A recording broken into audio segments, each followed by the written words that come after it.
Hey everyone, good morning. Welcome to the Tuareg 660 launch here in Sardinia. This is the much awaited middleweight adventure bike from Aprilia. We are gonna go take it on a fun ride here, mostly on-road, a little bit of off-road. We're gonna have some fun with this motorcycle. Stick around, it's gonna be a good one. And that was the only piece to camera that I did. Yep, the riding was so frenetic and tightly wound up into 5 hours on one day, I actually did not get a chance to turn on my GoPro along with my audio recorder to capture a first ride vlog. But wait, before you leave, I promise this video will delight you and cover everything you want to know about this motorcycle. Come on, it's a Yammie Noob video, and I'm on the mic here. It's what you love, it's what you came for. I had time to think about the bike and write about it, so come with me, my bright-eyed and bushy-tailed little adventure squid. We're going to the island of Sardinia off the coast of Italy to go check out the brand new Aprilia Tuareg 660. I was invited out to this event because I emailed my guy at Aprilia the day the Tuareg was announced publicly, letting them know I wanted to ride the bike.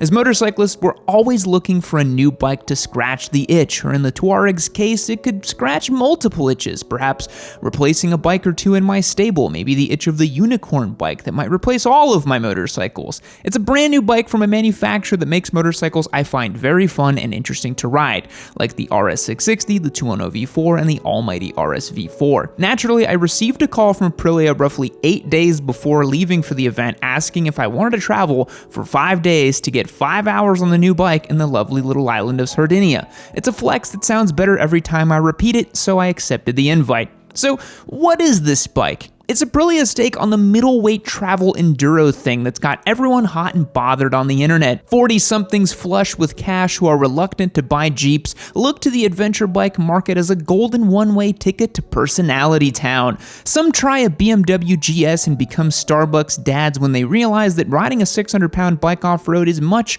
much harder than driving a Jeep down a trail or parking it at the mall. Others actually do a bit of research and stumble across the supposed Goldilocks zone of 600-ish cc bikes with manageable weights and decent creature comforts. Until recently, single-cylinder Giga dual sports like the DR650 or the Honda XR650 were thought to be good compromises, but in today's market, the consumer wants it all. So Japan and Austria have cooked up a few offerings of parallel twin travel enduro bikes that can seemingly do everything, provided you have a modicum of skill and the wherewithal to get the bike the places you want to go.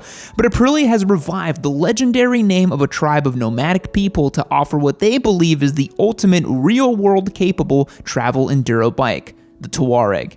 And no, it's not the Volkswagen Touareg, it's a totally different thing. Look at this 80s Paris Dakar racer. Wow, such emozione, such adventure. Don't you want to be a trailblazer? Don't you want to see over the horizon? That's what I thought. But Aprilia has not made some cheesy retro throwback bike to appease Gen X people who are now phasing out of relevance to our new Zoomer overlords. Aprilia has made an all-new bike that merely adopts the namesake. You want some specs on this bad boy? Of course you do. Only the finest and most relevant specs for you, my little cutie pie. It has the 660cc parallel twin engine derived from the RS660 and 210 platforms, but with some critical changes. First of all, the engine is rotated 9 degrees backwards in the frame compared to its street siblings. It has different cams, a different oil sump, and a different tune, which makes it much more pokey down low. It produces 80 horsepower, but more importantly, it makes 51 foot-pounds of torque at 6,500 RPM, which is 2,000 RPM sooner than the street siblings. The chassis is all new and specific to this bike. Don't worry, it is not an RS660 with a 21-inch wheel. It's a tubular steel frame with a welded subframe, meaning that it would be pretty bad if you bend it off-road a little too hard because that would be very bad and expensive. However, a welded subframe means that you can load this sucker up with all of your favorite old anime VHSs and you'll be a-okay because the load capacity is 462 pounds. That's more than the whole bike weighs, but your mom and or girlfriend are still too big to ride pillion. Sorry, Brandon. Well, what about the bike's weight? Let's put aside the fact that you don't care about weight when it comes to your girlfriend or your mother. The Aprilia weighs roughly 450 pounds, ready to ride with the full tank of gas. Aprilia did not provide scales at this event so we could verify the weight on site. Shocking, I know, but that's the glamorous life of a YouTube motorcycle chatty man. We have to believe the numbers they give us, people. Seat height is a manageable 33.5 inches, but the bike is crazy narrow for an ADV, so even the inseam challenged can find a way to get foot downs. Yours truly is above the global average at 5'11" with a 32-inch seam and 165 pounds, wet and ready to ride. The bike fit me perfectly and I could flat-foot it both feet, no problem. Besides the engine and frame, it comes standard with a 21 18-inch spoked wheel setup. The spokes are on the outside and it's actually a tubeless tire on this bike, and they spoon on the Pirelli Rally Scorpion STRs from the factory. I really like these tires. I've used them for years on my desert sled. They're a great choice for 50-50 riding and just general buffoonery with your motorcycle. The Aprilia also claims 9.4 inches of ground clearance, which, as I'm sure you've seen in the press videos, we're not tackling giant ledges or crazy Graham Jarvis style obstacles on our 450-pound travel enduro. The suspension is a 43mm fully adjustable traditional Hayabusa fork. No fancy electronic suspension here because guess what? You don't really need it. And if you're about to comment that a 43mm fork is unsuitable for off-road riding, I'll take a moment to remind you that fork diameter is not the be-all, end-all measurement for sophistication in managing bumps and undulations on off-road conditions. I know it sounds hard to believe, but inside the fork is a spring and some fluids, and depending on those specs, the fork will do different things, but I digress.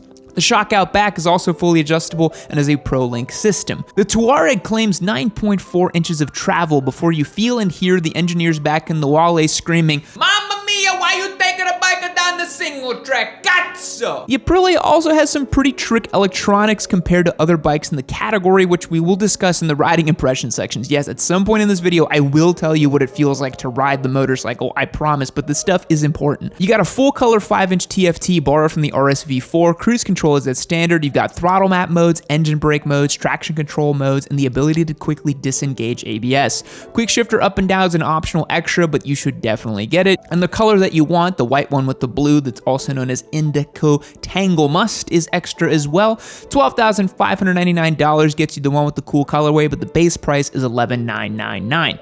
Heated grips are optional as well, with truthfully, you should just get those. Okay, whew, that's the breakdown. Let's talk about the ride. The very first thing you notice on the Tuareg 660 when you jump aboard is how intuitive it is. The ergonomics feel thoughtful, the pegs are in the right spot, and you get a very commanding stance over the bike, and you think to yourself, yeah, why can't I just ride for 1,000 miles right now? But then you remember that your boss emailed you at 8:40 p.m. about that analysis he needs on his desk for the meeting he has with his boss, and the dream starts slowly sinking down into the bottom of your mind once again.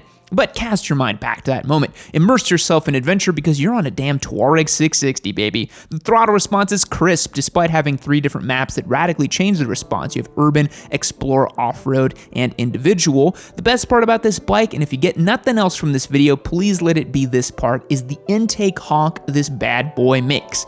Maybe my editor Yusaku can find some GoPro footage where you can hear it because I couldn't get all the video I needed with this bike in just 5 hours of tightly controlled riding. But the honk sounds like a buff goose that's fully erect and trying to find a mate. It's glorious. Torque comes on way down low on the revs, and you can ride this thing low down and grunty all day long on or off-road. The more surprising thing about the Tuareg is how nimble and flickable it is side to side. You really feel the RS and Tuono DNA inside of it. It barely feels like an ADV when you start really hustling this thing down some twisties, and boy howdy were there some twisty ribbons of asphalt on this island. You'd swear it's not on a 21-inch wheel with 50-50 tires. It does great. Trail it into corners, go wide open when you spot your exit. You can definitely feel the sporty nature from the RS platforms. It's a zesty, tasty little bike. Rewarding and fun when it comes from banging it left to right. Another thing about this bike, it has a great lock-to-lock steering. As an ADV, it kind of has to have one, but still it is appreciated since other Aprilias like the Tuono V4 and RS V4 have notoriously poor lock-to-locks. The 5-inch TFT is really nice to look at and makes you feel like you're on a much more premium bike, maybe even beyond its price point. In fact, many of the features on this bike are beyond the price point. The display is reminiscent of Ducati's new systems when you start menu diving, which is by no means a bad thing. Despite the fact that it's got an electronic throttle and it's not as crisp as a normal cable throttle, the trade-off is that you get cruise control, throttle maps, and other advanced electronic benefits, which in this category makes a lot of sense. Typically, I don't care about these things on motorcycles, but for a touring bike, sure, load it up with all the gadgets and gizmos. People love that stuff, and it makes sense. The windscreen is not adjustable on the fly, which is a bummer, but it is in a good position from the factory. Usually on sport touring bikes and ADV bikes, I'm searching for the right spot to place the windscreen and figure out how to deal with the horrible buffeting I'm getting, but on the Tuareg it worked well, despite the fact that it was extremely windy on parts of the island. Here's where I tell you what I think of the bike off-road, and here's also where gatekeeping insecure adventure riders will comment saying that I have no business discussing adventure motorcycles and they must protect them from the evil Yammie Noob. Here's the thing, I genuinely do not care what adventure boys think about my off-road skill set. I have never claimed to be an adventure guy, I have basic competency riding off-road and can manage most terrain. And you know the best part of all? Aprilia invited me out to Sardinia to try the bike, and not you, so you get to listen to me and chat about it. Got it? Good. One more thing, I also had no say or influence over the difficulty of the terrain, the type of terrain, or anything related to the off-road we did. We were on a predetermined route and I was following the guide. I'm sure you're riding way gnarlier roads with a way heavier bike with your hand tied behind your back. The Tuareg is very flattering and flexible to ride off-road. The suspension soaks up most of the imperfections without putting up much of a fuss. For your average ADV guy, this is going to work wonderfully. You can tackle your local fire roads, challenge yourself a little bit on the offshoots, and have fun with the bike as you wick the throttle and send it into an easygoing slide around a corner.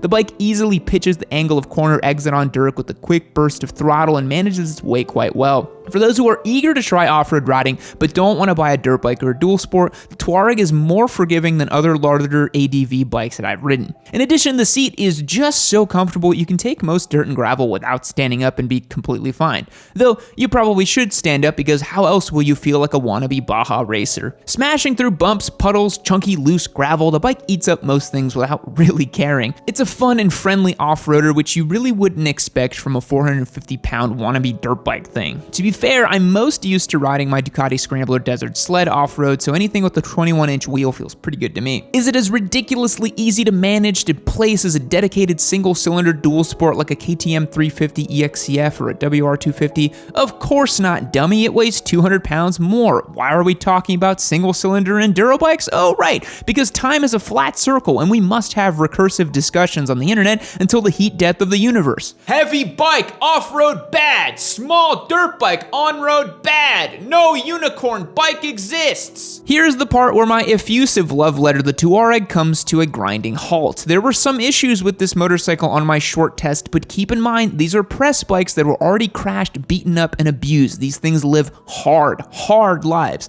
I promise you that a brand spanking Tuareg will likely not have some of these problems. Okay, let's hear them, Yam. The auto blip is not perfect. Similar to the RS660 we had earlier this year, you get what I've come to call blip block, where the shift lever simply refuses to go down to the gear you want. Several times on my ride, I'd be coming into a corner, stomping my foot on the gear selector, completely off the throttle, and having the Tuareg reply to me, "Allora, the gear you want, I cannot give it to you." So I ended up taking many corners in gears that were way too high, but thankfully the bike has good torque load down, so it wasn't a huge deal. Turned the bike off and on again, and the problem seems to go away, but I was quite curious about this. I had an issue with the off-road mode and the rear wheel ABS being disabled as we entered the dirt section. The Tuareg thankfully has on-the-fly mode selection, so as I was rolling into the dirt, I swapped it over to the off-road mode and that disabled TC and rear wheel ABS as well. In order to test that the bike did in fact disable the rear ABS, I gave the rear brake a proper stomp and stab to skid it out a bit. After I disengaged the brake lever, I was surprised to find my rear wheel continued to stay locked up. In fact, it stayed locked up all the way to a complete stop where the bike shut off because I was so confused I forgot to pull on the clutch. I asked one of the Aprilia guys about this and he believes it was something to do with the ABS module since the computer won't lock up the rear wheel under braking and it doesn't have control over that. I've never had that happen on a bike before and it made me reluctant to use the rear brake much when riding off-road because I definitely did not want the wheel to lock up and stop completely as that would be a recipe for a nice spill. And of course the elephant in the room, Aprilia reliability. Well, how the hell am I supposed to tell you how reliable it is? I rode it for a day and for 5 hours. Hopefully intrepid ADV guys buy the bike and test them and have fun with them. Hopefully Aprilia will send some bikes to hardcore adventure guys and they can play with them and enjoy them for a whole year and then they'll tell you about the reliability. Which, truth be told, guys, you really don't need to stress so much about the reliability of brand new motorcycles in 2021. The spread of power from the engine is much broader and much more sophisticated than the Japanese and Austrian offerings, in my opinion. It zings up quick, willingly, and again with that wonderful intake honk. The kink in the power band that is well documented now the other 660 bikes have is not as prominent on this model. It uses different cams and a totally different mapping, so it's not really similar to the other bikes. It also features first gear ratio for more of an off-road riding snap down low, which you can really feel it over its sportier siblings. The seat is phenomenally comfortable. It is miles ahead of the competition in terms for stock seats. Look at EU Tenere 700. That was an uncomfortable bike. Super comfortable for the all-day ride. I would feel comfortable tackling 500 plus miles in a day on this thing, no problem at all, especially with cruise control as standard and maybe some heated grips too. Here's the thing, it's the classic adage, you get what you pay for, and it couldn't be more true in this segment. It's pretty pointless to compare a bone stock Tenere 700 to a bone stock KTM 890 ADV-R because the price differential is $4,200. But consider this, a base Tuareg is $11,999, and for that you get cruise control, a 5-inch TFT, a much better seat, more suspension travel from stock, a way more sophisticated engine producing a better spread of power, more load capacity, more range, advanced electronics, and even daytime running LEDs. When you start comparing that package to other bikes in the segment, the Tuareg starts to kind of look like a bargain, to be honest. So, to the diehard Japanese fanboys, the Austrian simps, and yes, even the confused Versys 650 and V-Strom 650 owners, why not sample some fine Italian gelato? Who knows, you might just end up liking it. In the words of Ferris Bueller, if you have the means, I highly recommend picking one up. That is, if and only if you're a masochistic adventure guy who wants to self-loathe by picking up a 500-pound motorcycle on the side of the trail. I'm not judging you, you do whatever you want to do on your own time. Goodbye. Keep watching Yammie Noob. Keep watching Yammie Noob. Keep watching Yammie Noob. Keep watching Yammie Noob. Keep watching Yammie Noob.